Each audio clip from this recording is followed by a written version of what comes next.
الواجبة علي ولجميع المسلمين والمسلمات والمؤمنين والمؤمنات الأحياء منهم والأموات.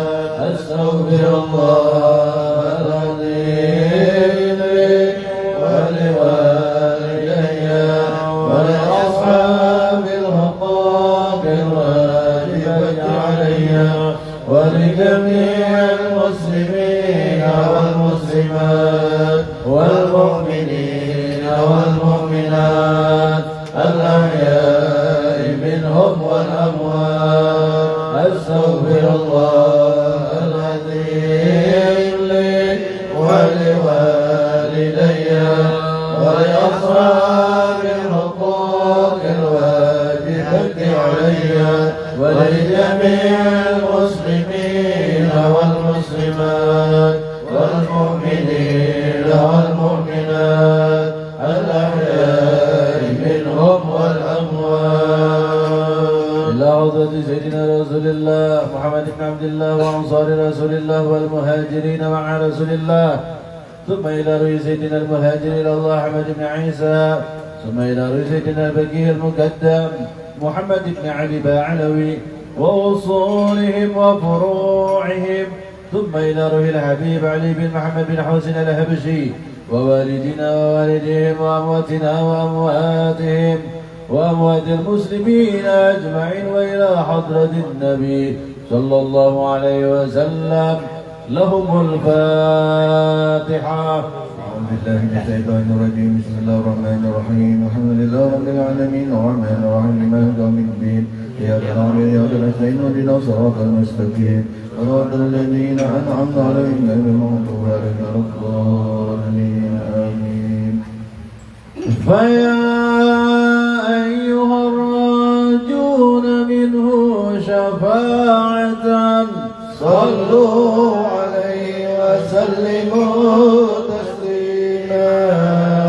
اللهم صل وسلم وبارك عليه وآله. ويا أيها المشتاقون إلى رؤية جماله صلوا عليه وسلموا تسليما. اللهم صل وسلم وبارك عليه وآله. ويا من يخطب يصاله يقظة ومناما صلوا عليه وسلموا تسليما. اللهم صل وسلم وبارك عليه وآله. الجنة ونعيمها سعد لمن يصلي ويسلم ويبارك عليه. اللهم صل وسلم وبارك عليه وآله. يا ربي صل على محمد أشرف بدر في الكون أشراق.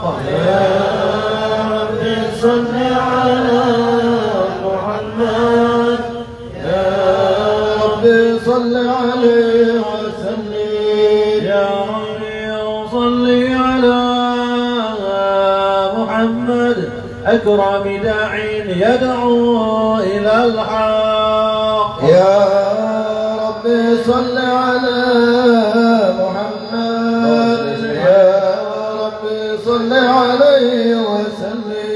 يا ربي صل على محمد المصطفى الصادق المصدق. يا ربي صل على محمد. يا ربي صل عليه وسلم. يا ربي صل على محمد أحلى الورى منطقا وأصداق. يا ربي صل على محمد.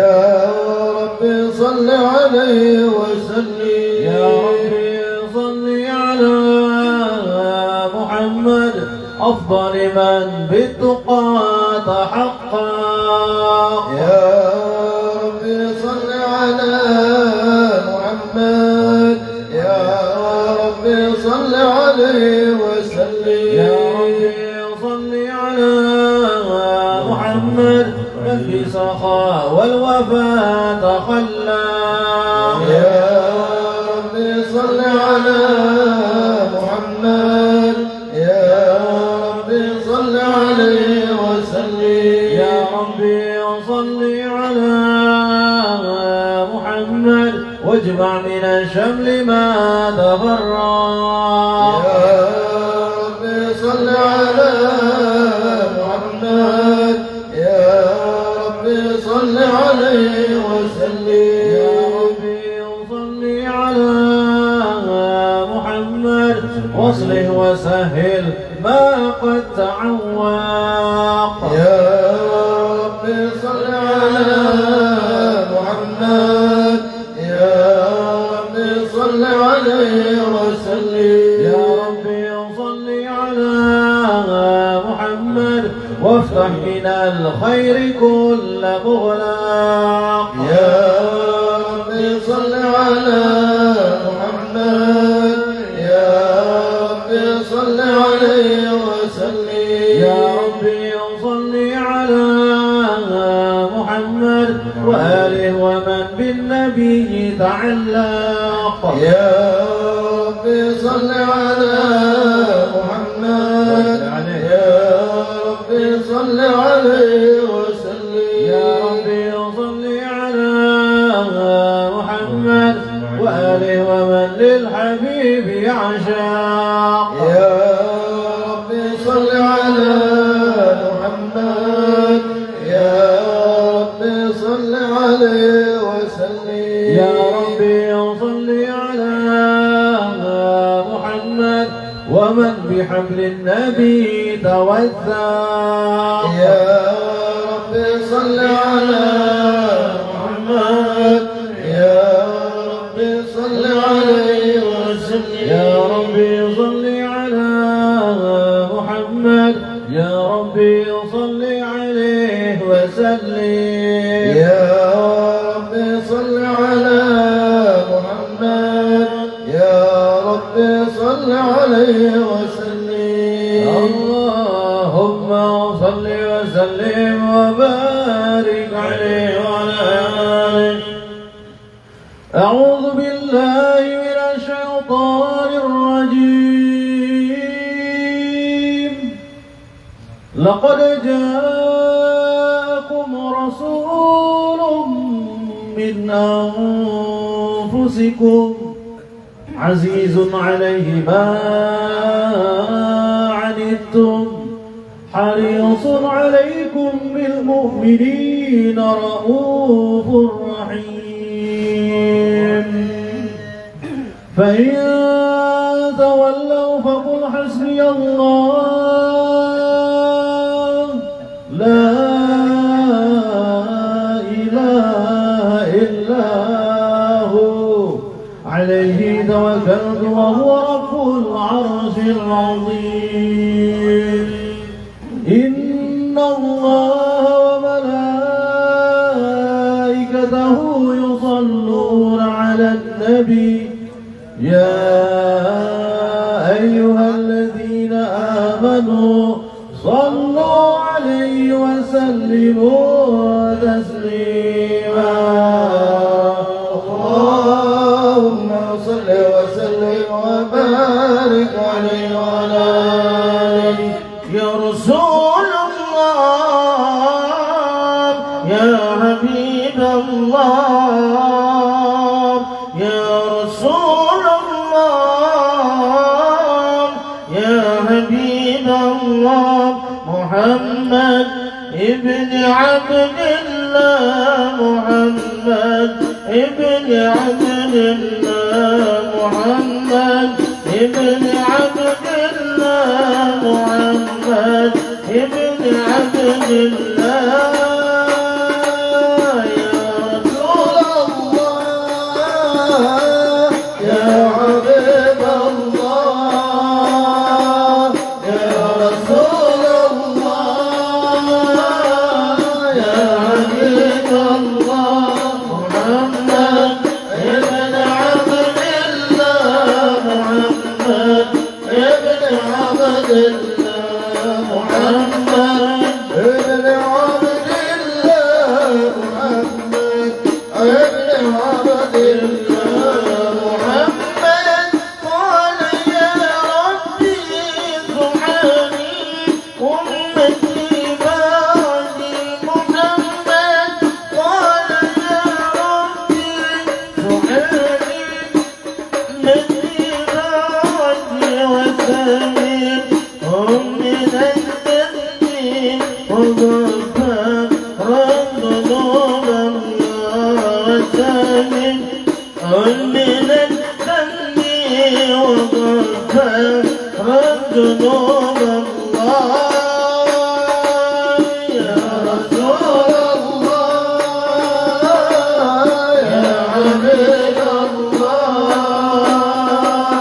يا رسول الله يا حبيب الله محمد ابن عبد الله محمد ابن عبد الله محمد ابن عبد الله محمد ابن عبد الله محمد ابن عبد الله ويا قاضي كتاب الله محمد ابن عبد الله ويا قاضي كتاب الله عليك غربة العطاء تجاهد في سبيل الله عليك غربة العطاء تجاهد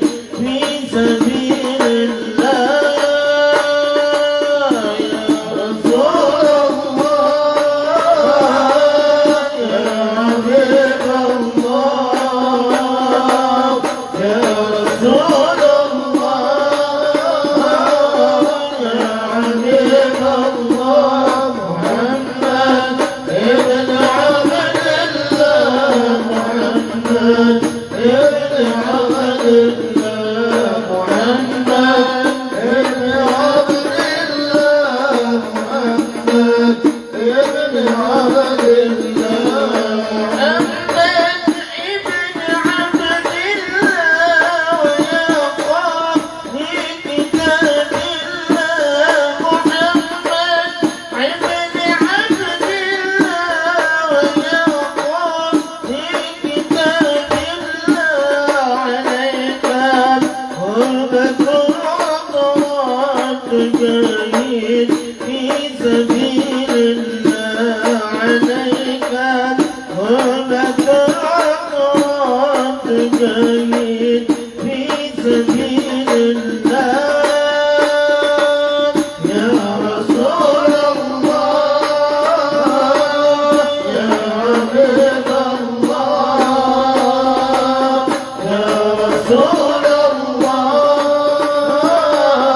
يا حبيب الله محمد ابن عبد الله محمد ابن عبد الله محمد ابن عبد الله محمد ابن عبد الله اللهم صل وسلم وبارك عليه وعلى آله.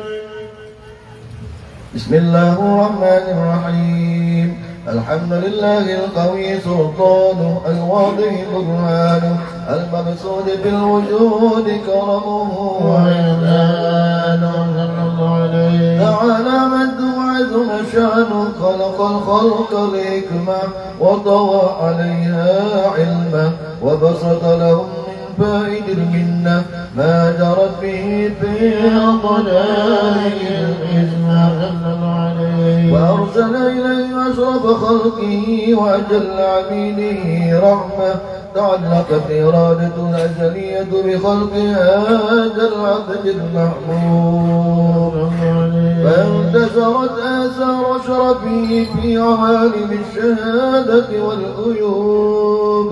وما أجل هذا المن الذي تكرم بالمنان، وما أعظم هذا الفضل الذي برز من عطرة الإحسان.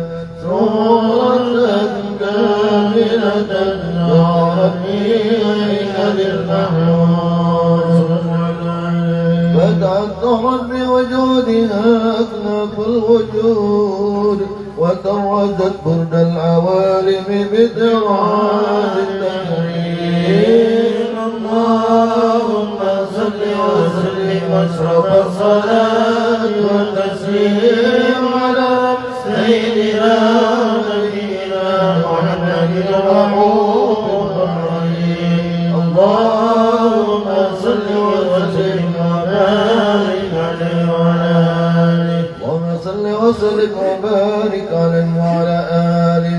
تجلى الحق بعالم قدسه الواسع، تجلي القضاء بانتشار فضله بالقريب والشاسع. وله الحمد الذي لا تنعسر أفراده بتعداد، ولا يمل تكراره بكثرة الأجناد، حيث أبرز من عالم الإمكان صورة هذا الإنسان، يتشرف بوجود الثقلان وتنتشر أسراره في الأكوان. وما من سر اتصل به قلب منيب إلا من سوابغ فضل الله على هذا الحبيب. يا لقلب سروره قد توالى بحبيب عم الأنام نوالا، جل من شرف الوجود بنور وبرى الكون بهجته وجمالا. قد ترقى بالحسن على مقام وتنا في مجده وتعالى، لاهجته العيون في مجدلت بشرا كاملا يلهي وضلال. وهو من فوق ما غر العتم في شؤونه وكمالا، فسبحان الذي أبرز من عطرة الامتنان ما يعدد عن وصفه اللسان، ويعاد في تعقل معانيه الجنان. انتشر منه في عالم البطون والدور ما ملأ الوجود الخلق النور. تبارك الله من إله كريم، بشرتنا آيته بالذكر الحكيم ببشارة. لقد جاءكم رسول من أنفسكم عزيز عليه ما عنتم حريص عليكم بالمؤمنين رؤوف رحيم. فمن كان له البشارة وتلقاها بقلب سليم وقد هدي إلى صراط مستقيم. اللهم صل وسلم واشرف الصلاة والتسليم على سيدنا ونبينا محمد الرؤوف الرحيم. اللهم صل وسلم وبارك عليه وعلى آله. اللهم صل وسلم وبارك عليه وعلى آله. وأشهد أن لا إله إلا الله وحده لا شريك له، شهادة تعرف بها اللسان عما تضمنه الجنان من التصديق بها والإذعان، تثبت بها في الصدور من الإيمان قواعده، وتنوح على أهل اليقين من سر ذلك الإذعان والتصديق شواهده. وأشهد أن سيدنا محمدا الحمد الصادق في قوله وفعله والمبلغ عن الله ما أمره بتبليغه لخلقه من فرضه ونفله عبد أرسله الله للعالمين بشيرا ونذيرا فبلغ الرسالة وأدى الأمانة وأدى الله به من الأمة بشرا كثيرا وكان في ظلمة الجهل للمستبصرين سراجا وقمرا منيرا فما أعظمها من منة تكرم الله بها على البشر وما أوسعها من نعمة انتشر سرها بالبحر والبر اللهم صل وسلم بأجل الصلوات وأجمعها وأزكى التحيات وأوسعها على هذا العبد الذي وفى بحق العبودية وبرز فيها في خلعة الكمال وقام بحق الربوبية في موادن الخدمة لله وأقبل عليه غاية الإقبال صلاة يتسرجها والمتصل عليه صلاة يتسرجها والمصل عليه صلاة يتسرجها والمصل عليه وينبسط في قلبه نور سر تعلقه به وحبه ويكتب بها بعناية الله في حزبه وعلى آله وصحبه الذين ارتقوا صوت المجد بقربه ودفيعوا زلال الشرف الأصلي بوده وحبه ما عطر الأكوان بنزل النسيم اللهم صل وسلم واشرف الصلاة والتسليم على سيدنا ونبينا محمد الرؤوف الرحيم اللهم صل وسلم وبارك عليه وعلى آله يا طيبا يا طيبا يا دعوى العيان استقلالي والعوى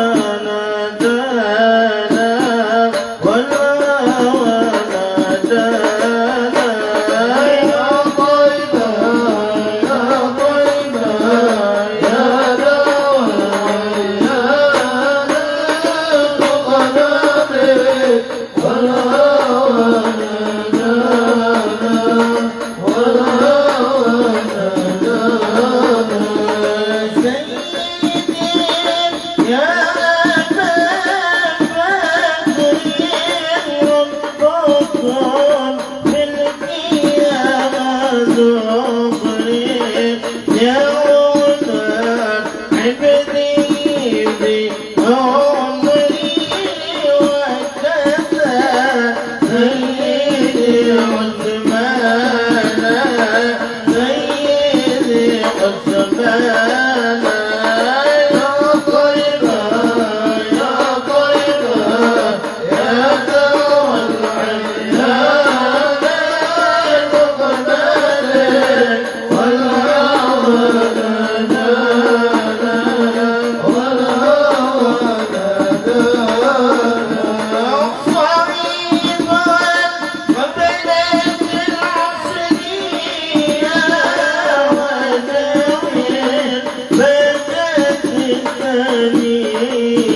اللهم صل وسلم وبارك عليه وعلى آله. أما بعد، فلما تعلقت إرادة الله بالعلم القديم بظهور أسرار التخصيص للبشر الكريم بالتقديم والتكريم، نبتت القدرة الباقرة بالنعمة الواسعة والمنة الغامرة، فانفلق الليلة التصوير بالعالم المطلق الكبير عن جمال مشهود بالعين. حاول وصف الجمال المطلق والحسن التام والزين، فتنقل ذلك الجمال الميمون في الأصلاب الكريمة والبطون، وما من صلب ضمه إلا وتمت عليه من الله النعمة، وهو الكمال التام الذي يتنقل في جروده، يتشرف بموطن استقراره وموضع خروجه. وقد غلت الأعداد الأزلية بما قضت وأزهرت من سرها النور ما أجهرت، وخصصت به من خصصت، وكان مستقره في الأصلاب الفاخرة والأرحام الشريفة الطاهرة، حتى برز في عالم الشهادة بشرا لا البشر، ونورا خير الأبكار زهوره وبهار، فتعلقت همة الراقب لهذه الحروف بأن يرقم في هذا القرطاس ما ولد من عجائب ذلك النور المعروف. وإن كانت الألسن لا تبي بعشر أوصاف ذلك الموصوف تسويقا للسامعين من خواص المؤمنين، وترويها للمتعلقين بهذا النور المبين، وإلا فأنها تقرب العقلاء عن شؤون خير الأنام، ولكن أزل إلى تدوين ما حفظه من سر أشرف المخلوقين، وما أكرمه الله به في مولده من الفضل الذي عم العالمين، وما قطعت بالكون منشورة على مر الأيام والشهور والسنين. عند علقهم يجرد الكريمة ولا يجد الشوق إلى سماء أوصافها العظيمة، ولعل الله ينفع به المتكلم والسامع، ولعل الله ينفع به المتكلم والسامع، ولعل الله ينفع به المتكلم والسامع، ويدخلان في شفاعة هذا النبي الشافع، ويتروعان بروع ذلك النعيم. اللهم صل وسلم وسلم على سيدنا ونبينا محمد الرؤوف الرحيم. اللهم صل وسلم وبارك عليه وعلى آله. وقد كان للكلام أي قد ملكته في العنابل لما استفاد الفهم من صفات هذا المحبوب الكامل، السماء التي أحسن السمائل وحسنى منها، اثبت ما بلغ إلا بسن هذا الحبيب من أحبال وعاصر، يتشرف بكتابة القلم والقرطاس، وتتوجه بهداك أسماء والأبصار، وقد بلغنا في حديث منشورة أن أول خلق الله نور موضوع في هذه السورة أنور هذا الحبيب أول مخلوق درج في العالم فمنه تبرع الوجود خلقا بعد خلق بما حدث وما تقادم. وقد درج ابن الرجاء في سند عن جابر عبد الله الأنصاري رضي الله عنه قال: قلت يا رسول الله بأبي وأمي أخبرني أولا خلق الله قبل الأشياء؟ قال: يا جابر إن الله خلق قبل الأشياء نور النبي محمد صلى الله عليه وسلم من نوره. وقد ورد من حديث أبي هريرة رضي الله عنه قال: قال رسول الله صلى الله عليه وسلم: كنت أولى النبيين في خلقي وآخرهم في البعث. وقد تعالى الرواية بأنه أول خلق وجد وشرفهم مولودا، ولما كانت سلسلة الأبدية لا مخربت خفية فانتشرت من البرية بكمال الخصوصية فاستودت هذا النور المبين فاسلمها مسلما شرفت من العالمين. فتنقل هذا النور من صلب آدم نوح وإبراهيم عليه السلام تدعو نعم القديم الله بالقسد وبالتكريم به الكريم عبد الله عبد المطلب ذي القدر العظيم وأمي التي هي في مخاوف عامنة السيدة الكريمة آمنة. فتلقى صلب عبد الله فألقاه إلى بطنها فجبت وأسرها بعودة الله محفزة على ثياب التراب وصورها فحمل بيدها كما حملا حفيفا لا تجد له ثقلا ولا تشكو منه عذابا ولا إللا. أتمنى الشهر بلشر من حمل وقرب وقبر إلى عالم الشهادة تنبسط على هذا العالم بفضله وتنداشر فيها سر مجلس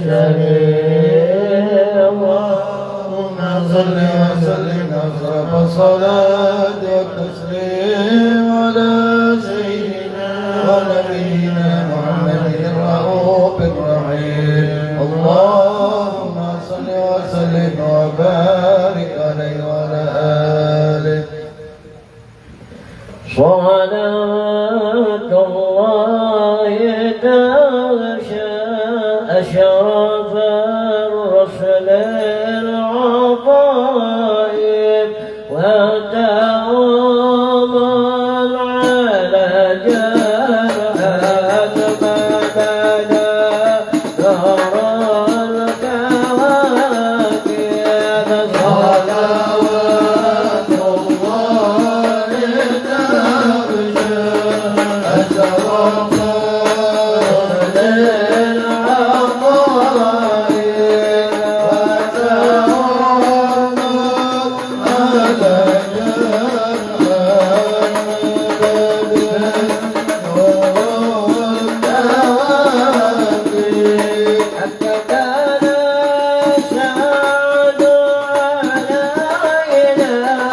والحنان واللذان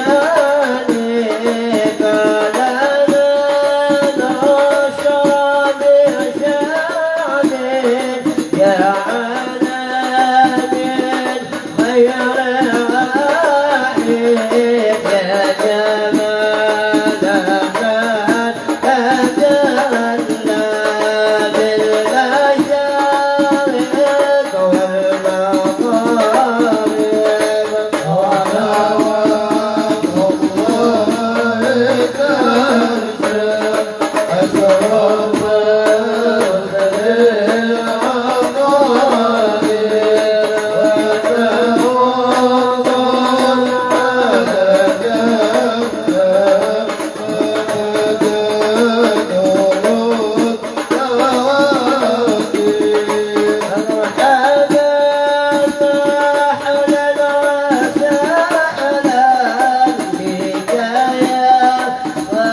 فمن ظالما بيجد رجل مجنون والكون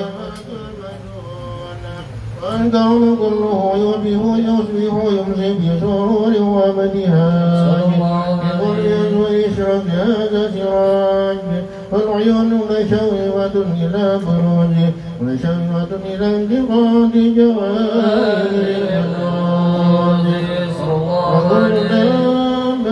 قريش نطقت بمسير العبارة بعدا بكمال البشارة وما من حمل حملا في ذلك العام إلى تم حملها بغلام من بركات مساعدة هذا الإمام ربنا السماوات وضمعت من البرى ولا قد أسرى بالبريات أبرجه من عالم خفى إلى عالم الزهور بعد تنقل البطون والظهور فقر الله بالوجود بهجة التكريم وبسط بالعالمين الجميل مائدة المائدة تشريف تعظيم بفرجان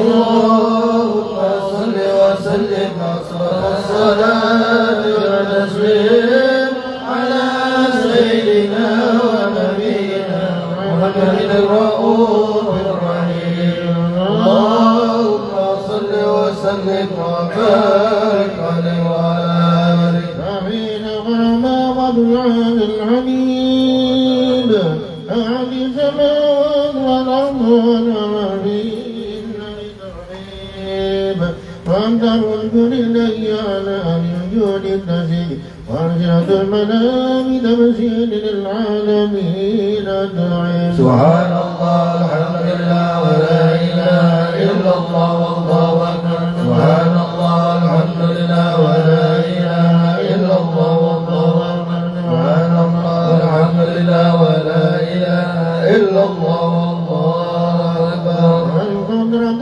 كشفت هذا المشهور ليبرز النور صلى الله عليه وسلم كاملا في عالم الظهور نورا فاق كل نور وعملا برحمة ولا من تم الله عليه النعمة من خراج الأمة عياض ودعي أمة كنيسان الهدى المسعود وشرعتنا بهذا زناد الممدود أمرا بقوم بالله سيدة مريم وسيدة آسيا ومعهم الحور العين قد كتب الله له من سبيل بسمة الرابية هذا الموت الذي رتب الله من وجود هذا المولود فانطلق سبع الكمال من النور العمود وبرد الحميد المحمود ومعن لله بالتعظيم والسجود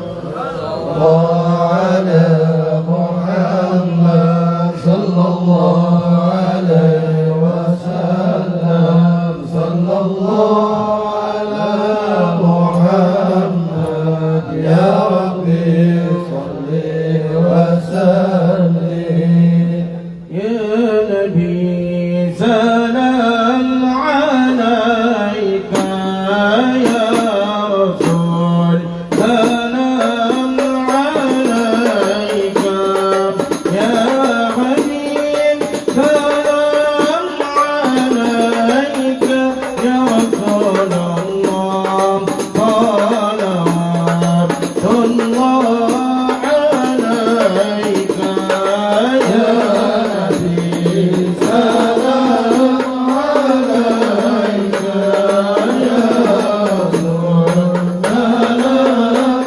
عليك يا حبيب سلام عليك يا رسول الله صلوات الله عليك أكرم خلق ونبتي يا جنبي وجود المصطفى محمد هادي آل الكون وانصر يا رسول الله ورسول قد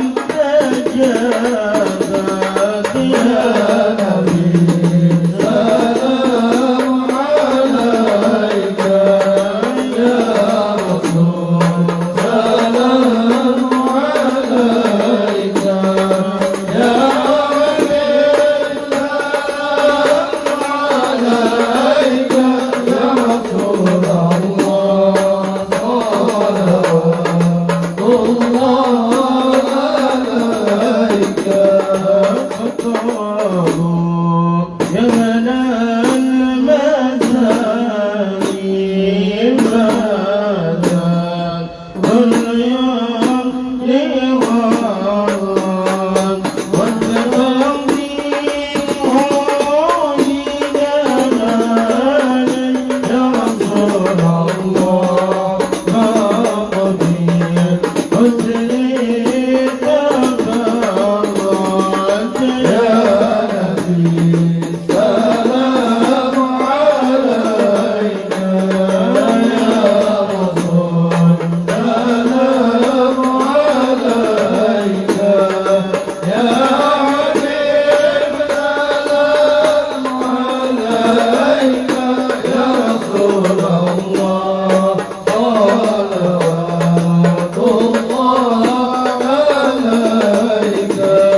مصطفى العزيز محمد يا نبي سلام عليك يا رسول سلام عليك يا حبيب سلام عليك صلوات الله عليك يا رسول الله يا أولى المرحبا المكين ناديك متعب مرحبا يا مرحبا مرحبا يا نور العين مرحبا مرحبا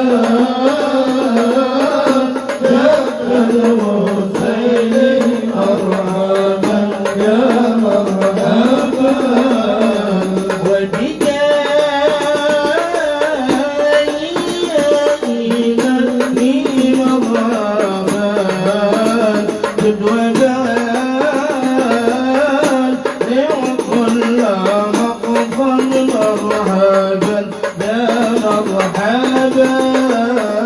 مرحبا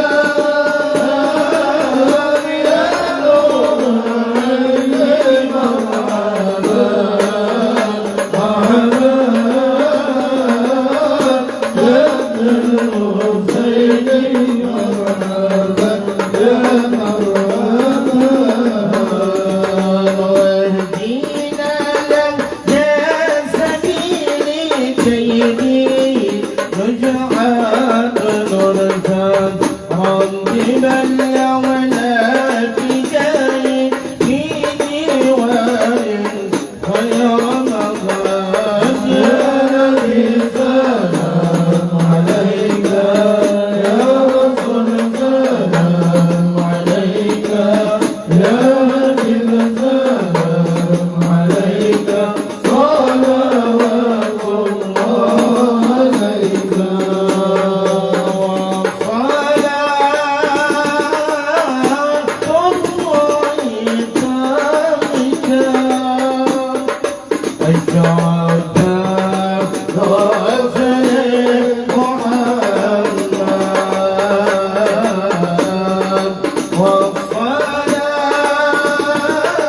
محمد صلى الله عليه وسلم صلى الله على محمد يا رب يا صل وسلم.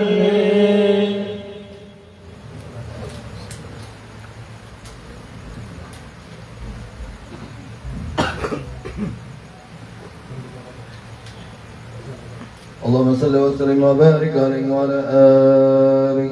ولقد اتصف صلى الله عليه وسلم من محاسن الأخلاق بما تضيق الكتابة بطون الأوراق. كان صلى الله عليه وسلم أحسن الناس خلقا وخلقا وأولهم إلى مكارم الأخلاق سبقا وأوساهم بالمؤمنين حلما ورفقا. برا رؤوفا لا يقول ولا يفعل إلا معروفا. له الخلق السر واللفظ المحتوي على المعنى الجازم. إذا دعاه المسكين أجابه إجابة معجلة. وهو الأب الشفيق الرحيم باليتيم والأرملة، وله مع سورة أخلاقه الهيبة القوية التي ترتج منها فرائس الأقوياء من البرية. ومن نشر طيبه تعطرت الطرق والمنازل، وبألف ذكره تطيبت المجالس والمحافل. وهو صلى الله عليه وسلم جميع الصفات الكمالية، والمنفرد في خلقه وخلقه بأشرف خصوصية، فما من خلق في البرية محمود إلا وهو متلقى عن زين الوجود. أجملت في وصف الحبيب وشانه، وله العلا في مجده ومكانه، أوصاف عز قد تعالى مجدها، أخرجت على نجم اسمها بعنانه. وقد انبسط القلم في تدويننا، فالعلم من وقاء مولد النبي الكريم وحكاية ما أكرم الله بهذا العبد المقرب من التكريم والتعظيم والخلق العظيم.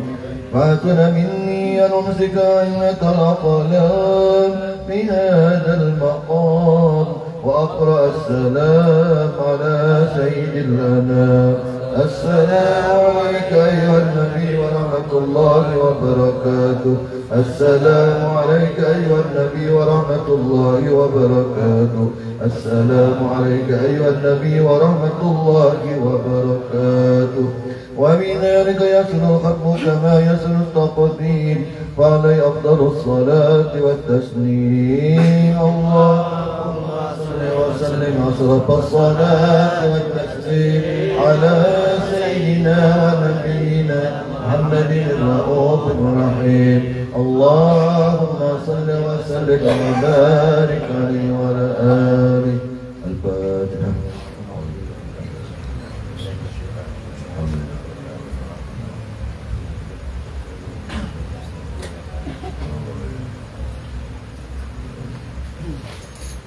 Bismillahirrahmanirrahim. Alhamdulillah rabbil alamin. Allahumma shalli wa sallim ala sayyidina Muhammadin alamin wa ala alihi wa sahbihi ila yaumiddin. Ulama ulama fikru min darari rasul Muhammadiyati wa aquda tawajjahtu ila Allah wa sallam bi sayyidi wa habibi Muhammadin sallallahu alaihi wasallam ay yaj'alna sa'i bihi mashkura wa fi'li bihi mahmuda wa yaktub amali bil amali al maqbula wa tawajjuhi bi tawajjuhatil khalisati wa silatil mawsulah. Allahumma ya man ilaihi tatawajjahul amalu fata'udu jawabirah wa ala babi izzati tuhattur halfatal syaha min hulul fuyudatul ghamirah. Natawajjahu ilaik bi ashrafil wasaili ladaik sayyidil mursalin abdika sadiqil amin sayyidina Muhammadin alladhi ammat risalatul alamin an tusalliya wa tusallim ala tilka zatil kamilah mustauda'i amanatik wa hafizi sirrik wa hamili rayati da'watika syamilah ala bil akbar al-mahbubi laka wal mukhassasi bisharfil afkhar fi kulli mawtinin min mawatinil kurbi wa mazhar qasimin dalika fi ibadik wa saki ku'usi irsyadika li ahli widadik sayyidil qawnain wa ashrafil qawlain al-abdil mahbubil khalis al-makhsusi minka bi'adalil khasa'is.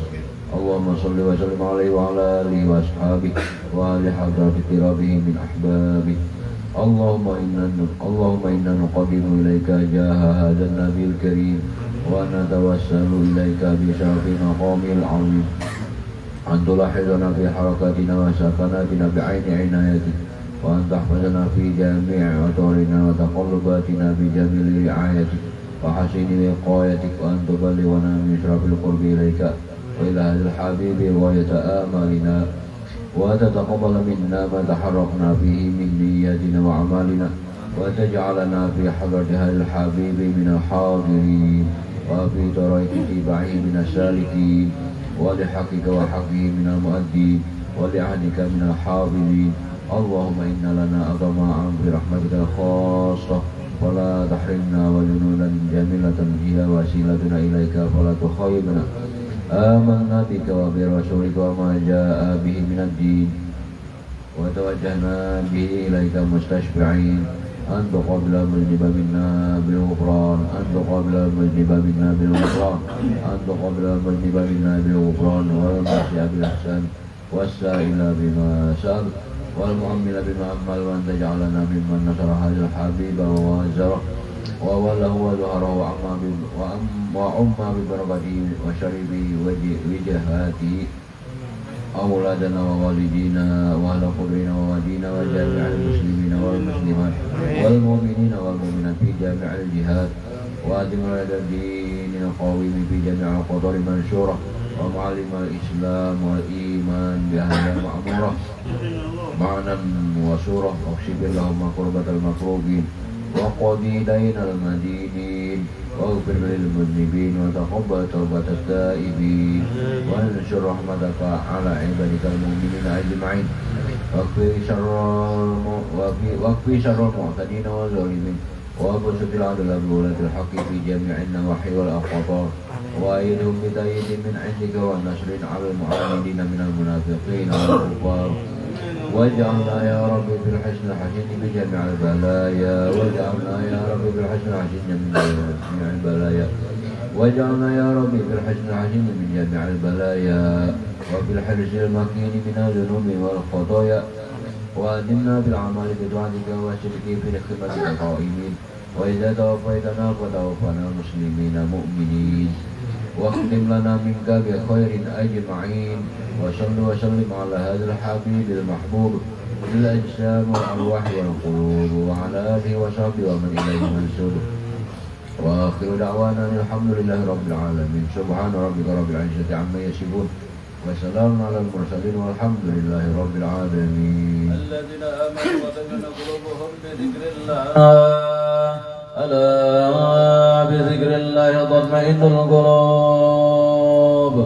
قال النبي صلى الله عليه وسلم: جددوا إيمانكم بقول لا إله إلا الله، لا إله إلا الله، لا إله إلا الله، لا إله إلا الله، لا إله إلا الله، لا إله إلا الله، محمد رسول الله، لا إله إلا الله، لا إله إلا الله، لا إله إلا الله، لا إله إلا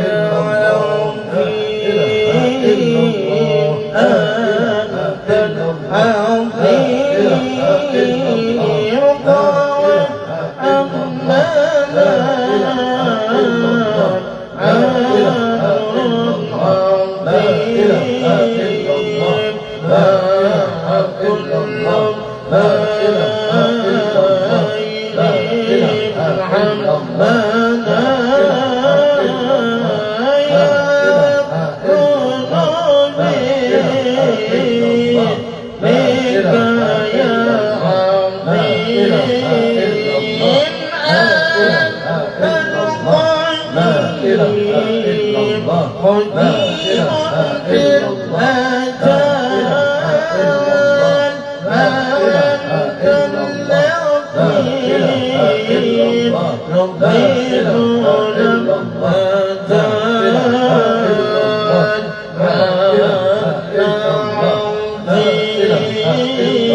وعلى آله وصحبه وبارك وسلم أجمعين. اللهم صل على حبيبك سيدنا محمد وعلى آله وصحبه وبارك وسلم أجمعين. سر الفاتحة.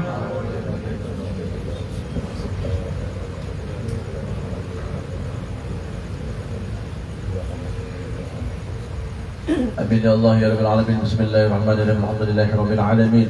Wassalatu wassalamu ala sayyidina Muhammadin wa ala alihi wa sahbihi ajma'in. Allahumma inna nas'aluka tasiban ala qira'atina hadhihi wa ghayriha zawaban jazilan wa ajran minka 'azima. Wa taqabbalaha minna bi fadlika wa karamika qabulan hasanan jamilan jalila. Ij'alillah ya maulana thawma qara'nahu wa ma hadamnahu wa ma kabarnahu wa ma sabahnahu wa ma sayna wa zalamnahu wa ma qulna min qawli subhanallah wa bihamdihi وقلنا من قول يا الله أوصل وبلغ وتقبل إلى روح سيدنا ونبينا محمد صلى الله عليه وسلم زيادة في شرفه وإكرامه ثم ثواب مثل ثواب ذلك لأرواح آبائه وإخوانه من الأنبياء والمرسلين رضي الله وسلامه عليه وعليهم أجمعين وعلى كل الصحابة والقرابة والتابعين وتبع التابعين ومن تبعهم بإحسان إلى يوم الدين ثم ثواب مثل ثواب ذلك لأرواح أربعة الأئمة المجتهدين إلى أرواح أربعة الخلفاء الراشدين أبي بكر وعمر وعثمان وعلي رضي الله عنهم وعن كل صحابة رسول الله أجمعين من المهاجرين والأنصار والمجاهدين في سبيل الله ثم إلى أرواح التابعين ومن تبعهم بإحسان إلى يوم الدين وإلى أرواح أربعة الأئمة المجتهدين ومولديهم في الدين والعلماء العاملين والفقهاء والمحدثين والقراء والمفسرين وسادة صوفية المحققين وتابعين بإحسان إلى يوم الدين ثم إلى أرواح كل ولي وولية لله من مشارق الأرض إلى مغاربها برها وبهرها أينما كان وكان كيف في علمك وحلت أرواحهم يا مولانا يا رب العالمين ثم إلى أرواح شيخنا ومعلمينا وأساتذتنا إلى أرواح ولوالدينا ولآبائنا ولأمهاتنا ولأجدادنا ولجداتنا ولقرابتنا ولأخواننا ولأخواتنا ولجيراننا من أموات المسلمين والمسلمات والمؤمنين والمؤمنات وخصوصا إلى روح سلمية بنت يوسف اللهم اغفر لها وارحمها وعافها واعف عنها اللهم اغفر لها وارحمها وعافها واعف عنها اللهم اغفر لها وارحمها وعافها واعف عنها واجعل الجنة مأواها ومثواها برحمتك يا أرحم الراحمين اللهم اجعل جميع لها فداء لها من النار وعتقا لها من النار وسترا لها من النار وحجابا لها من النار ونجاة لها من النار وسلامة لها من النار اللهم بحق سيدنا محمد أن تعظم لروحي سلمية بنت يوسف برحمتك يا أرحم الراحمين اللهم أدخلها الجنة بغير حساب اللهم أدخلها الجنة بغير حساب اللهم أدخلها الجنة بغير حساب واجمع روحها يا الله مع فردة العلا من النبيين والمرسلين والشهداء والصالحين والأولياء والمتقين يا الله يا أرحم الراحمين ربنا اغفر لنا ولإخواننا الذين سبقونا بالإيمان ولا تجعل في قلوبنا غلا للذين آمنوا ربنا إنك رؤوف رحيم ربنا آتنا في الدنيا حسنة وفي الآخرة حسنة وقنا عذاب النار وصلى الله على سيدنا محمد وعلى آله وصحبه وسلم بفضل سبحان ربك رب العزة عما يصفون وسلام على المرسلين والحمد لله رب العالمين تقبل الله منكم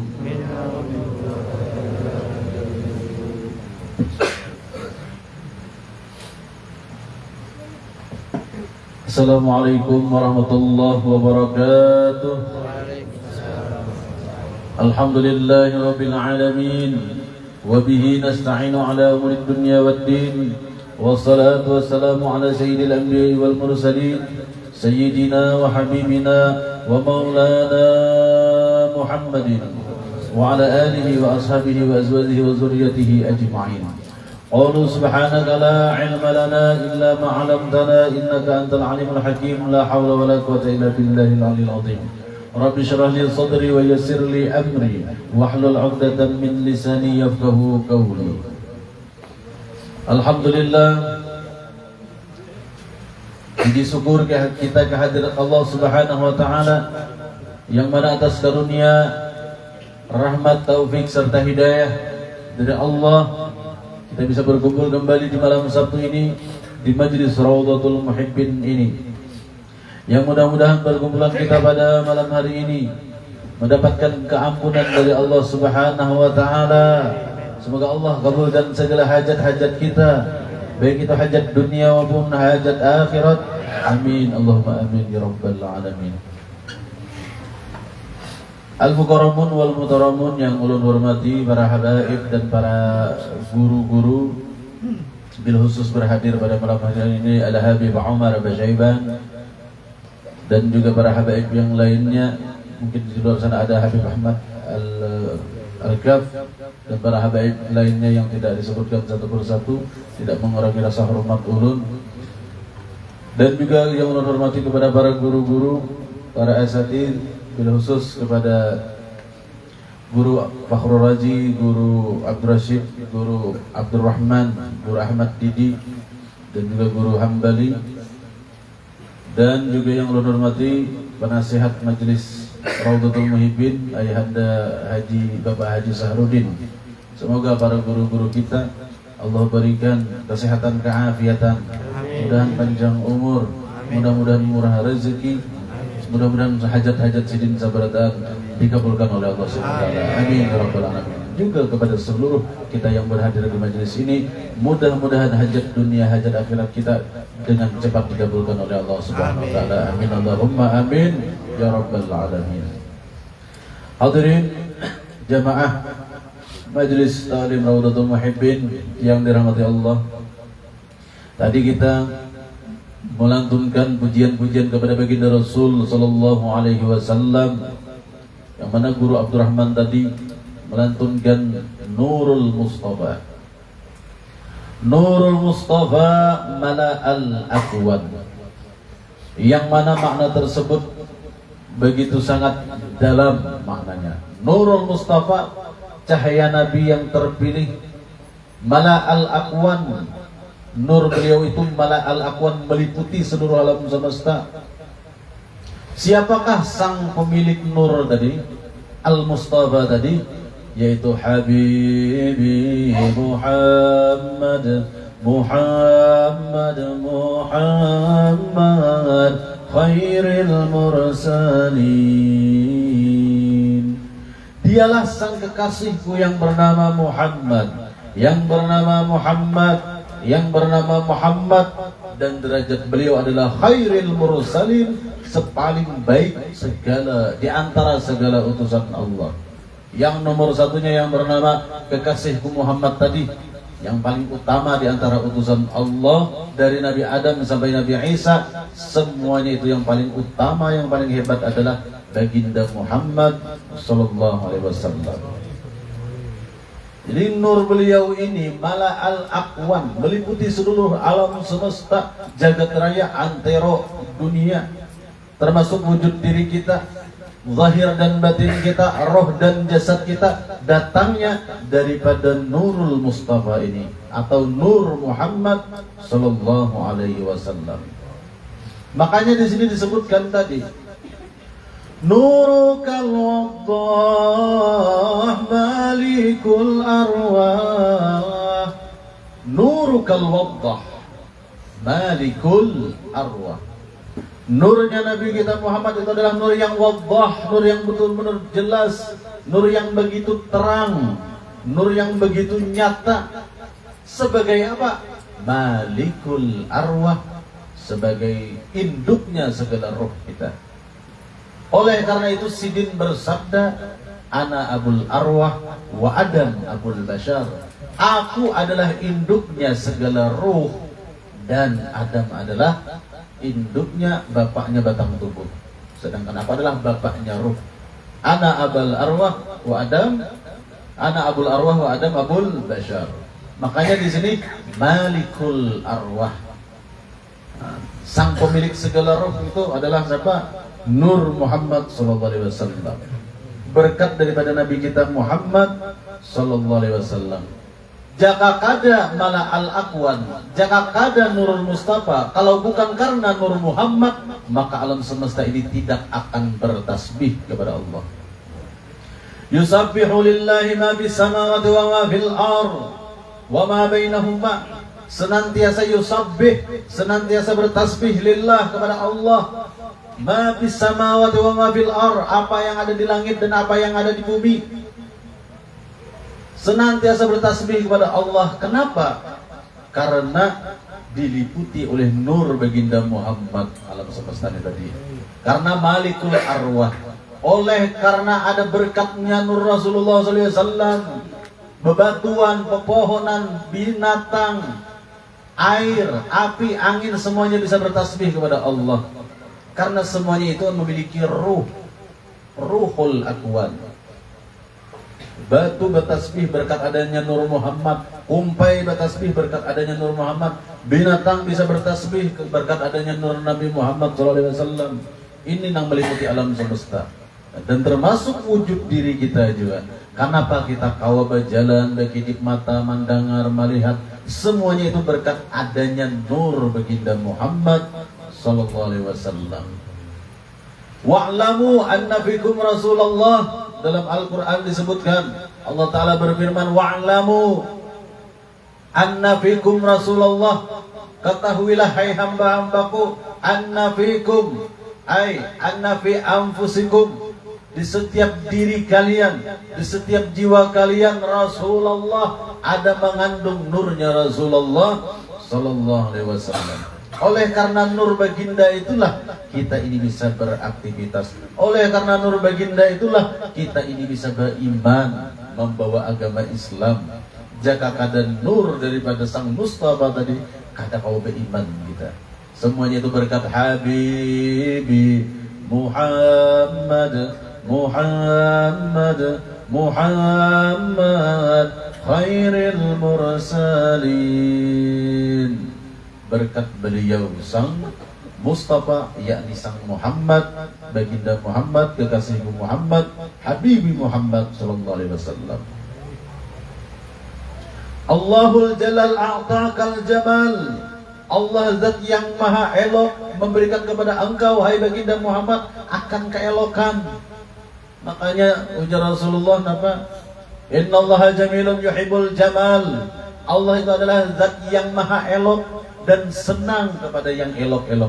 Sepaling elok makhluk adalah baginda Muhammad sallallahu alaihi wasallam. A'taqal jamal. Oleh karena itu beliau itu nabi kita itu apa?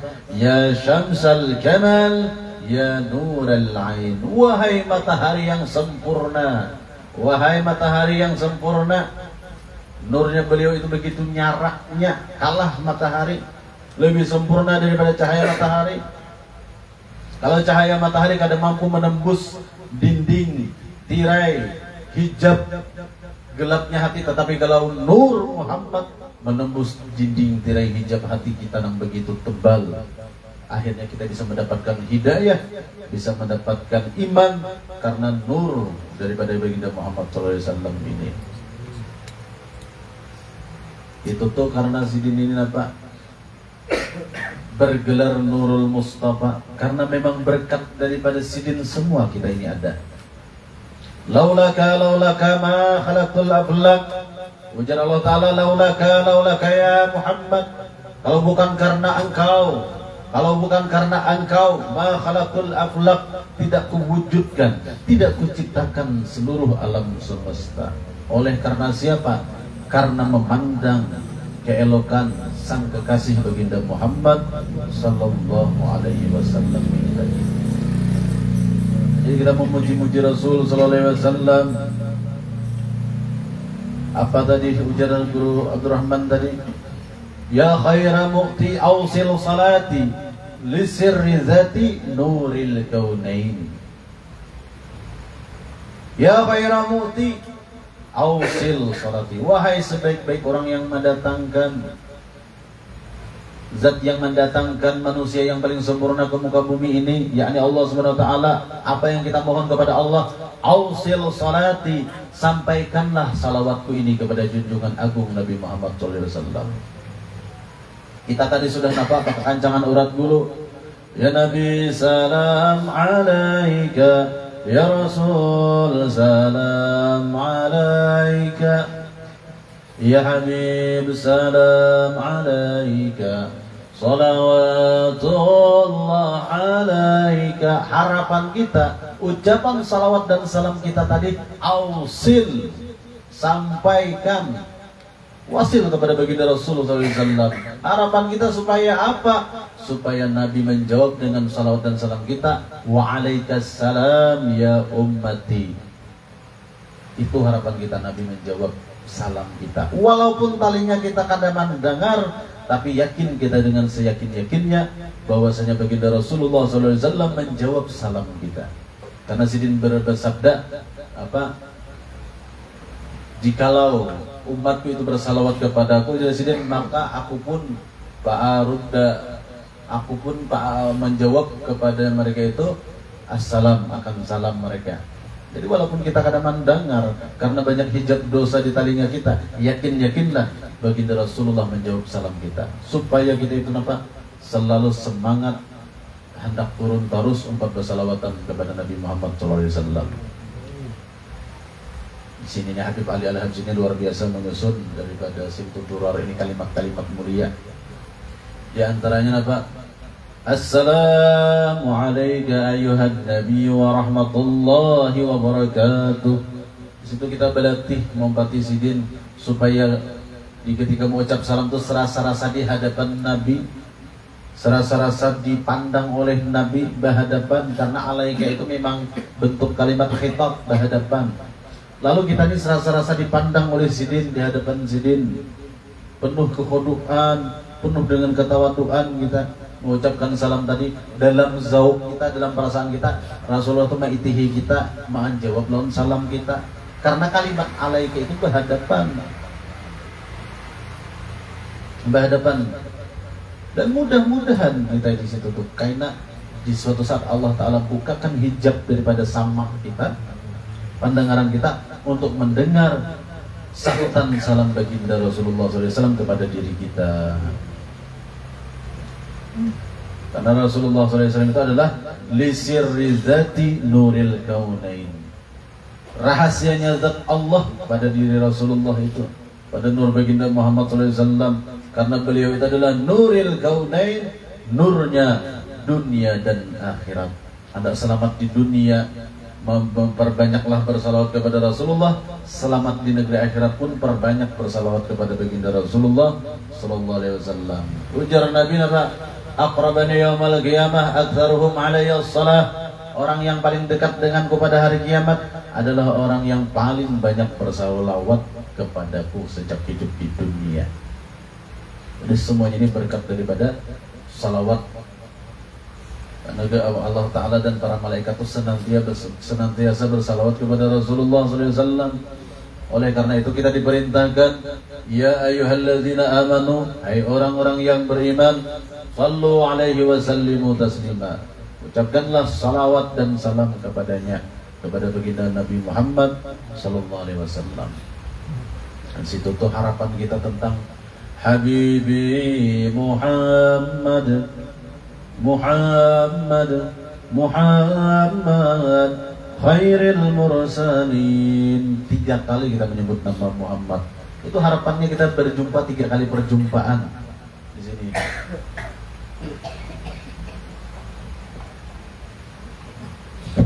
Habibi Muhammad, Habibi Muhammad, kasihku, kekasihku Muhammad. Satu kalau Habibi Muhammad, Muhammad, Muhammad, hanya khairil mursalin. 3 kali sebutan. Khairil mursalin. Ini nih harapannya, Habibi Muhammad. Kalimat pertama harapan kita bisa berjumpa dengan Rasulullah di dunia, di dalam dunia ini. Baik harapan kita apa? Secara yaqadzatan, secara yaqadzatan, atau kadang-kala secara jagane, atau mana? Waktu guring atau di alam mimpi. Sebutan Muhammad yang pertama ini ketika kita menyair Nurul Mustafa itu harapan kita liqa fid dunya, berjumpa dengan baginda Rasulullah di dunia itu nampak secara nyata atau secara waktu guring tak mimpi. Karena ujar Sidin, man ra'ani fil manam, tuba liman ra'ani fil manam. Begitu sangat beruntung bagi orang yang memandang aku di alam tidur, di alam mimpi. Karena syaitan kenapa? Fa inna syaitan la tamithali bi. Syaitan karena kau menyerupai aku. Kayak apa aja hebatnya syaitan tak kau menyerupai aku ya Rasulullah. Kenapa? Fakat rakaani hakikatan. Orang itu bila tak mimpi aku, bujur-bujur melihat aku tuh ya Nabi. Bukan melihat nang tipuanku. Maksudnya syaitan menyerupai sidin karena lawan. Habibi Muhammad yang pertama yakinkan di hati, tancapkan rasa berharap kepada Allah bisa liqa'ahu fid dunya, berjumpa dengan beliau di dalam dunia secara nyata maupun secara tidur, secara mimpi. Kemudian Muhammad yang kedua fil barzakh. Nah, di alam barzakh harapan kita selain di dunia secara kesehatan wa fil barzakh, di alam barzakh juga supaya kita tuh selamat, supaya kita tuh pinandu. Mata qulu bihadzal rajul, pinandukah engkau siapa laki-laki ini? Mudah-mudahan pandangan kita ketika berjumpa di alam barzakh, karena sudah dijumpa akan Allah Ta'ala secara mimpi misalnya, maka di alam barzakh kita pinandu bahwasanya kita bisa mengakui beliau adalah sang utusan Allah, pembawa rahmat sekalian alam, baginda Muhammad SAW. Harapan kita di ketika kalimat Muhammad yang kedua berjumpa dengan beliau fil barzakh, di alam kubur. Selamat kita bila berjumpa baginda Rasulullah di alam kubur. Bila pinandu dengan Rasulullah, kubur kita itu menjadi raudhah min riyadil jannah. Adapun Muhammad yang ketiga, Habibi Muhammad di dunia, Muhammad fil barzakh, Muhammad fil mahsyar, di padang mahsyar. Disinilah kita itu bujur-bujur berharap kepada Rasulullah untuk mendapatkan syafaatil uzma. Karena pada waktu itu para nabi-nabi yang lain nafsi-nafsi. Nih, Nabi Adam sampai Nabi Isa semuanya nafsi-nafsi karena kau memberikan syafaatil uzma. Karena kau memberikan syafaat, hanya yang bernama baginda Muhammad inilah yang kau mahambur syafaat kainah. Qasim, beliau itu Abul Qasim. Arti Abul Qasim itu apa? Qasimus syafa'ah, pembagi syafaat, nang mahambur syafaat. Yaitu harapan kita pada kalimat Muhammad yang ketiga, di saat syair Nurul Mustafa tadi berjumpa bisa melihat pinandu dengan beliau, dan beliau pinandu dengan kita fil mahsyar, di padang mahsyar. Karena disitulah kita itu hendak mendapatkan ridha Allah pasti lewat syafaat Rasulullah.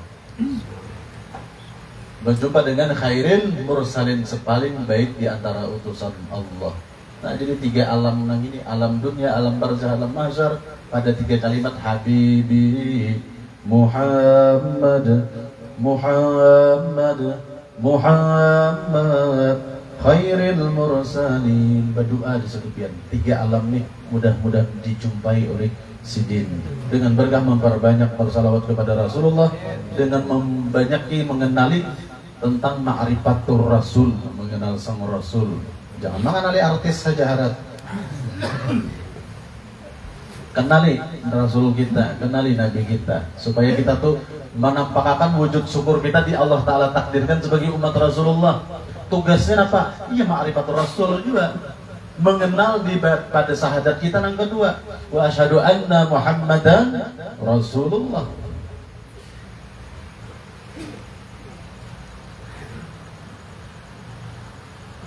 Jadi supaya jangan kufur nikmat Allah Ta'ala ciptakan demuha kita dina sebagai umat Rasulullah SAW.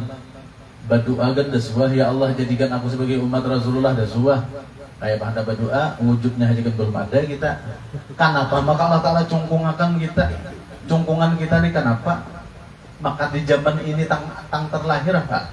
setelah Nabi Muhammad SAW kita dilahirkan, itulah rahmat Allah Ta'ala.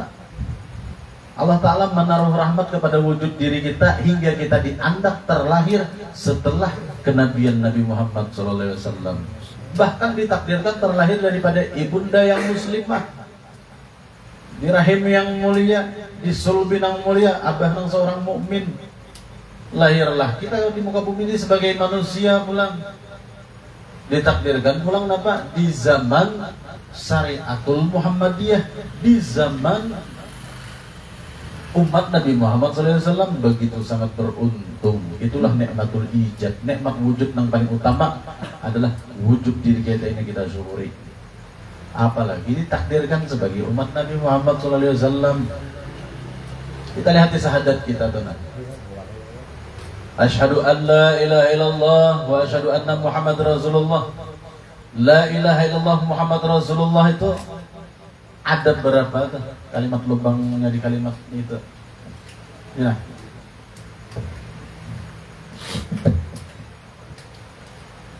La ilaha illa Allah Muhammad Rasul Allah. 1, 2, 3, 4, 5, 6, 7, 8 nolak. 8 lubang ini adalah 8 pintu surga. Tamaniyata abwab. Nah, artinya bila kita diciptakan Allah sebagai umat Muhammadur Rasulullah, alamatnya akan masuk ke pintu 8 ini sebagai ahli surga. Asal bujur-bujur jadi umat Nabi, jangan jadi umatan. Nah ini takutnya orang ngaran anak Nabi aja udah tahu. Udah tahu berapa ekor anak Nabi? Berapa ya? 9 ke semalam dia 12 kan jauhnya. Ngelalakin berapa orang juga? Udah tahu dia juga. Bapak ditakuni anak Rumah Irama hafal. Ini pada bilang Rumah Irama ya sudah. Nih kita nih nah. Allah Ta'ala jadikan sebagai syahadat kita asyhadu an la ilaha illallah wa asyhadu anna Muhammadur Rasulullah ini 8 lubang pada kalimat tersebut menunjukkan bahwasanya kita ini cikal bakal menuju kepada samaniyata abwab 8 pintu surga asalkan benar-benar sebagai umatnya Muhammadur Rasulullah sallallahu alaihi wasallam. Maka kita datang ke majelis-majelis semacam ini untuk menggali pengenalan kita siapa garang sosok baginda Muhammad SAW itu, siapa garang Nabi kita Muhammad SAW itu. Amun kada duduk di majelis-majelis taklim semacam ini, bagaimana bisa mengenalnya? Nah kayak itu tuh, makanya hikmahnya banyak gitu lah. Dan mudah-mudahan kita selalu diistiqamahkan oleh Allah Subhanahu wa taala untuk selalu mencintai baginda Rasulullah sallallahu alaihi wasallam sejak hidup dunia hingga akhir hayat kita. Amin ya rabbal alamin. Dan semoga Allah kabulkan harapan kita berjumpa dengan baginda Rasulullah sallallahu alaihi wasallam di 3 alam ini, yakni alam dunia, alam barzakh dan alam mahsyar. Amin Allahumma amin ya rabbal alamin. Kemudian kita sedikit melanjutkan daripada taklim kita di kitab Al-Hikam. Semalam halaman berapa? 63 kan? Bismillahirrahmanirrahim. Qala al-mu'allif rahimahullahu ta'ala wa nafa'ana bih wa bi barakati ulumihi fid dharain amin ya rabbal alamin. Halaman 3 di baris tengah lah. Dan tanda bahwa Allah itu kah? Dan tanda bahwa Allah telah mendudukkan dirimu dalam golongan hamba yang tidak berusaha atau kasab atau asbabnya. Tanda Allah Ta'ala telah mendudukkan dirimu dalam golongan hamba yang tajrid, maksudnya lain hamba ng asbab. Apabila Tuhan memudahkan bagimu keperluan hidup dari jalan yang tidak tersangka. Jadi kita tuh misalnya tuh di antara tanda Allah Ta'ala ma'anda kita di maqam tajrid, di kita itu sering didatangin apa? Rizkan la yahtasib, rezeki yang tiada tersangka, rezeki yang tiada terkira. Tanpa usaha berikhtiar yang kuat mencarinya, duduk di rumah tiba-tiba ada orang mantari, melihat gelas wadah gula toples samut karena di dalam ada Gulanya habis di lokai. Timbul ada bakatok assalamualaikum ya. Tang materi 2 kilo. Tanpa di WA, tanpa ditelepon, artinya tanpa disangka datang. Kemudian jiwamu tetap tenang ketika terjadi kekurangan. Di saat kekurangan itu tenang aja sih, gak ada nang pina maaf-maaf kita. Napalak bilang pina badiam. Puasa lah, kan dia pina kata-kata 30. Kada sih, rokoknya nggak ada. Ayo Allah. Akhirnya apa? Ada yang menaik mengunyor bahasa bidang motor. Datang guru di Dipang menyembahin apa? Baru guru hirang 2 biji. Tanpa di WA, tanpa diminta, timbai guru di misalnya. Nah itu kan layah tasik ngarannya. Nah tiada disangka tadi. Berarti itu diantara tanda lebih mengarah kepada yang namanya tajrid tadi ya, atau bukan nang asbab.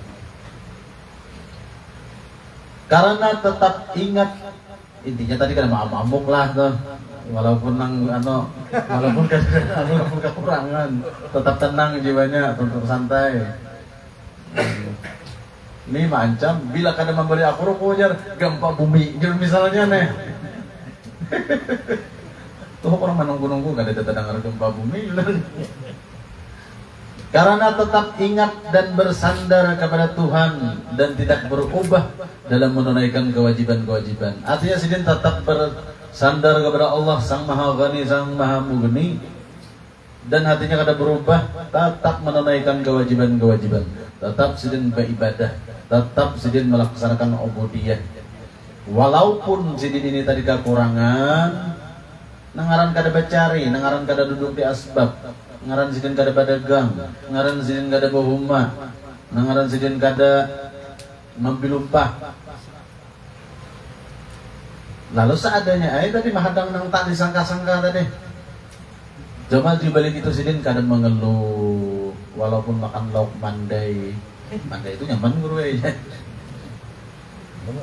Iya. Gak ada apa-apa sidin natuma itu tuh karena ada tuh nang layah tasib tadi itu datang. Di balik itu tadi tetap sidin menunaikan kewajiban-kewajiban. Syaitan sebagai musuh manusia tidak suka bila melihat manusia itu tenang. Nah si syaitan ini nah lalu hatu bila melihat sidin tadi bila tenang lalu amang kuda hatu. Kadang ketujuh syaitan tuh melihat manusia itu bersifat tenang, bersifat mutmainnah, bersifat jiwa yang tenang. Karena orang yang berjiwa yang tenang ini begitu sangat mulia. Ya ayatuhan nafsul mutmainnah, wahai jiwa-jiwa yang tenang, irji'i ila rabbiki radiyatan mardiyah, kembalilah engkau kepada Tuhanmu. Jadi jiwa yang tenang ini jiwa yang mampu kembali kepada Tuhannya dalam keadaan radiyatan mardiyah, ridha dan lagi diridai Allah. Kalau sudah mereka mendapatkan derajat tersebut karena jiwanya tenang, dengan ketenangan tadi mampu redha dengan keputusan Allah dan Allah pun redha terhadapnya, maka orang tersebut disuruh oleh Allah Ta'ala, fadkhuli fi ibadi, masuklah engkau dalam jumlah golongan hambaku, wadkhuli jannati, masuklah ke dalam surgaku. Syaitan kada ketujuh melihat manusia yang berjiwa tenang, berjiwa mutmainnah, hendak digalauakannya. Sambungannya apa pulang tuh? Maka ia datang membisikkan kepada manusia supaya tidak puas terhadap apa yang telah diberikan Allah kepadanya. Lo datang aja nang bertanduk nih tadi membisiki. Wahai utuh gerugul ya. Utuh gerugul misalnya nang kisah tadi anu tadi. Nang kadrak kada becari. Wahai utuh gerugul, kada cukup bagimu hari ini berduit 50.000 di tangan. Ikam harus lebih lagi. Harus banyak lagi, itu kada cukup. Nukar rokok dan habis sudah hajarnya. Dari syaitan membisikinya. Dan selalu membayangkan apa? Dan selalu membayangkan kepadanya kesenangan, kemewahan, ketenangan, ketenangan lainnya orang untuk ketenangan lain. Kemewahan, ketenangan lain orang untuk Membangkitkan berarti membangkitkan sifat tamak atau rakus. Nah, jadi sifat setan yang membisiki ini tadi membisiki kepada orang-orang yang sudah nang bersifat nang layah tasib tadi, bersifat nang tajrid tadi, supaya dibisikinya jangan puas, bertambah lagi, harus bertambah lagi supaya nya kenapa tamak akhirnya bersifat rakus. Lalu ujung-ujungnya kan timbul hubud dunia, iri hati terhadap apa yang bukan bahagiannya, sehingga apabila ia telah melepaskan apa yang ia telah tenang, tentram itu untuk menurunkan sifat tamak rakusnya, gagal amal perbuatannya dan kecewa. Jadi munnya orang yang sudah tiba tajrid tadi kalapasan di situ tadi, dapatnya syaitan dari menggoda supaya terus bertambah nih, jangan puas dengan apa nang inya dapat layah tasib tadi, harus bertambah lagi. Maka orang tunjisidin bisa gagal bilanya terlena pada bisikan syaitan tadi, akhirnya melapas di tajrid tadi. Firman Allah yang menunjukkan bagaimana tipu daya syaitan terhadap Bapak Adam dan Hawa alaihi salam. Itu kan syaitan menipu daripada apa? Datu Adam dan Datu Hawa, Siti Hawa. Apa ajar? Qala ma nahakuma rabbukuma an hadhihi syajarah illa an takuna malakaini aw takuna minal khalidin. Artinya berkata syaitan, Tuhan tidak melarang kamu mendekati pohon ini, melainkan supaya kamu tidak dapat mencapai kedudukan malaikat atau tidak dapat kekal di dalam surga. Terlena Siti Hawa tadi kan, lalu akhirnya memakan kepada buah khuldi yang terlarang tadi. Padahal disuruh kan, jangankan memetik, memaraki aja jangan. Wala taqraba hadhihi syajarata fatakuna minal zalimin. Ini oleh karena sudah kada puas kisahnya ini kan, daripada hikmah cerita ini nah.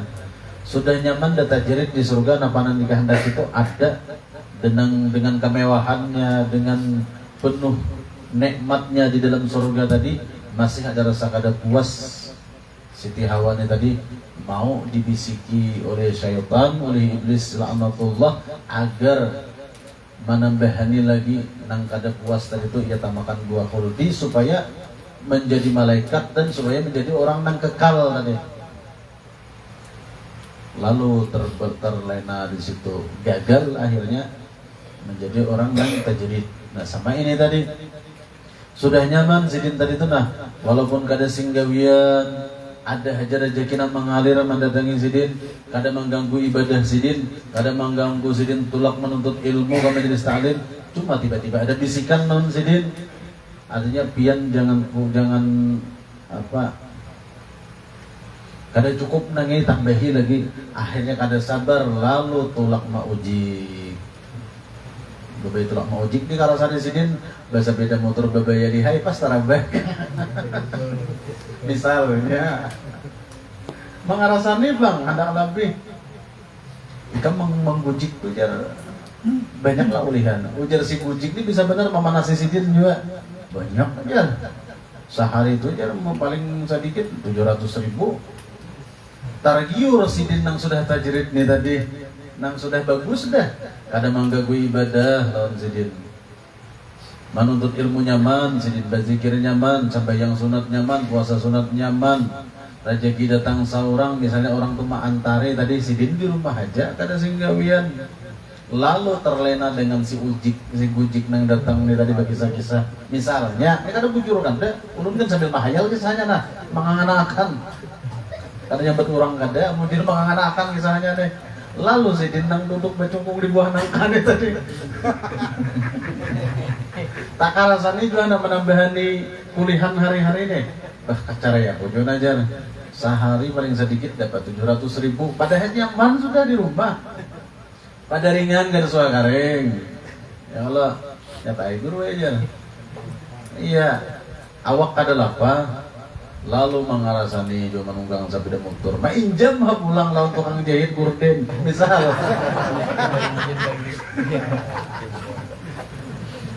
mama pakai jaket dua sini nanda menguciknya pas ngaran kada lihai mangalujur tarabahan di situ tuh Allah Taala menegur bahwasanya jangan tak kasih tuh cukup di situ tadi aja jadi juga tidak usah mengarasi lagi berjauhin yang lain cukup di rumah tadi ya sudah karena sesadangnya ada orang mengatuk lawang membawa botol aqua anu jurang tiupakan nih takana apa ngarannya nanyamak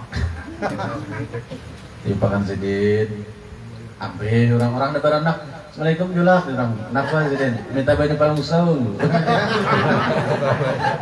tiupakan sidin kan misalnya ini kan misalnya lagi bujuran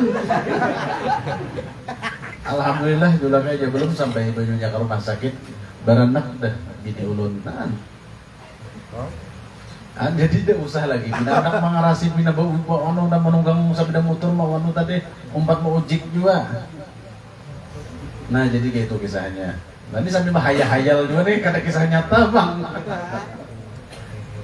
nah kayak itu lalu di sini sama dengannya kayak ini tadi kalau sudah diputuskan kita rasa-rasa akan diri kita ini memang mengarah ke tajrid ya itu ya sudah walaupun dalam kekurangan kada kayak orang nih ini orang tajrid ini belum tentu sugih benar. Makanya di sini dituliskan zidin walaupun dalam kekurangan.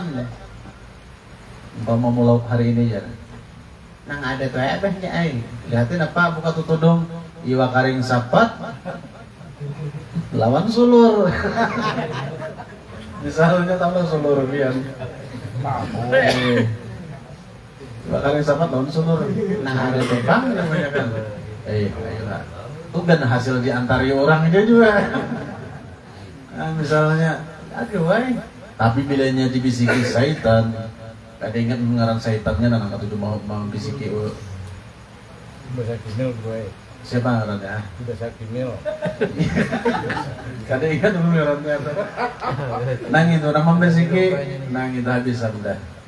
Bisa mano berdiri pada pemakanan. Kalau mencari hutangan hatu sidin, kan? Kada puas. Suku tidak pernah ada di sidin.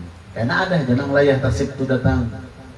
Jangan seperti Siti Hawa tadi sudah nyaman hidup di surga, banyak buah-buahan, banyak kenikmatan, terlena dengan tipuan sang iblis supaya memakan buah khuldi tadi, agar apa dijanjikan hidup abadi dan menjadi malaikat, lalu tertipu. Akhirnya apa? Gagal lampahannya. Lalu terjun ke dunia, lalu diusir dari surga, dikirim ke dunia.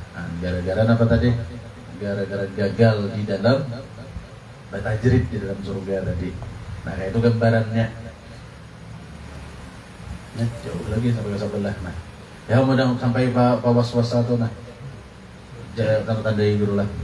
Ya sedikit itu aja. Kita mudah-mudahan dengan apa yang kita dengarkan pada malam hari ini baik diri ulun pribadi dan seluruh jamaah kita sama-sama berniat berguru kepada pengarang kitab, mudah-mudahan Allah bukakan kitab Futuhul Arifin. Semoga Allah tanamkan ilmu hikmah di dalam dada kita, semoga kita di setiap hari kita di dalam kehidupan kita bisa memetik hikmah dengan apapun yang terjadi pada diri kita dan kepada orang yang ada di sekitar kita. Mudah-mudahan kita bisa menebarkan hikmah daripada kalam-kalam Imam Ibn Athaillah ini.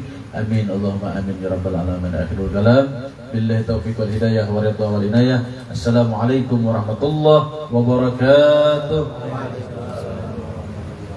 Al-Fatihah. Bismillahirrahmanirrahim. Alhamdulillahi rabbil alamin arrahmanir rahim maliki yaumiddin iyyaka na'budu wa iyyaka nasta'in ihdinas siratal mustaqim siratal ladzina an'amta 'alaihim ghairil maghdubi 'alaihim waladdallin amin. Amin amin ya Allah ya rabbal alamin. Bismillahirrahmanirrahim. Alhamdulillahi rabbil alamin wassalatu wassalamu ala sayyidina Muhammadin wa ala alihi washabbihi ajmain. Allahumma يا مقلب القلوب ثبت قلوبنا على دينك وعلى طاعتك ويا محول الأحوال حول أحوالنا إلى حسن الحال ويا منور القلوب نور قلوبنا يا الله بنور معرفتك وبنور هدايتك واختم لنا يا الله بحسن الخاتمة واختم لنا بحسن الخاتمة واختم لنا بحسن الخاتمة صلى الله على سيدنا محمد وعلى آله وصحبه وسلم والحمد لله رب العالمين يا ربي بالمصطفى بلغ مقاصدنا واغفر لنا ما مضى يا واسع الكرم يا ربي بالمصطفى بلغ مقاصدنا واغفر لنا ما مضى يا واسع الكرم يا ربي بالمصطفى بلغ مقاصدنا واغفر لنا يا واسع الكرم يا أرحم الراحمين يا أرحم الراحمين يا أرحم الراحمين فرج على المسلمين يا أرحم الراحمين يا أرحم الراحمين يا أرحم الراحمين فرج على المسلمين يا أرحم الراحمين يا أرحم الراحمين يا أرحم الراحمين فرج على المسلمين. Yang kita doakan kepada saudara kepada mintuhan daripada saudara kita yang bernama Darmawi bin Utuhani yang sedang sakit, semoga Allah berikan kesembuhan kepada beliau. Syafahullah Ta'ala, semoga Allah berikan syifaan kepada beliau, kesembuhan kepada beliau. Amin Allahumma amin ya rabbal alamin. Taqabbalallahu minkum